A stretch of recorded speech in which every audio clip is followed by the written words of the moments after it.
Today, we are very used to silhouettes and styles and trends changing often, and that's not necessarily something that is new to the modern era, though it is happening at a faster rate today than it has ever happened before.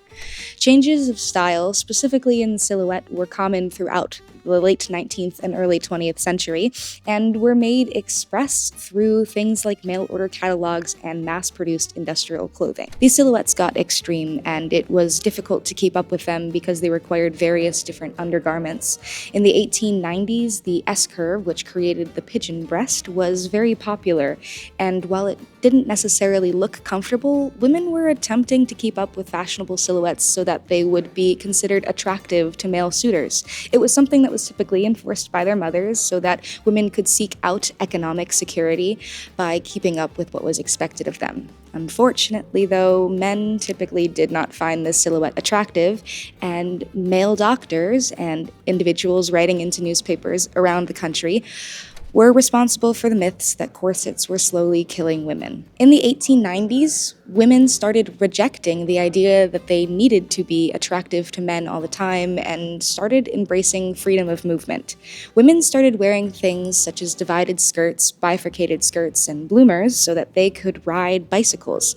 There was a bicycle craze in the 1890s that was focused on the freedom of movement so that women could move through the world themselves without the need for a male chaperone, a carriage, or a horse. Women were able to wear these garments only within the setting of athletic endeavors because they weren't seen as womanly otherwise. And in fact, the idea that women were wearing pants created an entire panic of its own. Several political cartoons showed up, and men expressed their anxiety through artwork in various magazines because the idea of women wearing pants, combined with the idea that women were moving into the world of suffrage at the exact same time, was anxiety-inducing, especially in the eyes of the patriarchy. However, unlike the 1890s, the 1920s were focused on being boyish and boxish. Women were rejecting ideas about femininity, and contrary to popular belief, they were in fact wearing undergarments. They just weren't wearing the S-curve corsets that were popular in the decades before.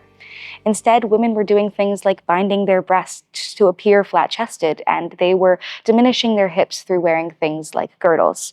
Women were still attempting to fit their body into the fashionable silhouette as it changed once again, and they were doing so with foundational undergarments. They were just different from before.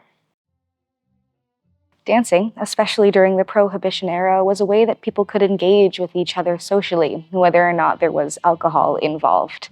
Dresses were designed specifically to show off the dance moves that were popular during the 1920s, such as the Charleston.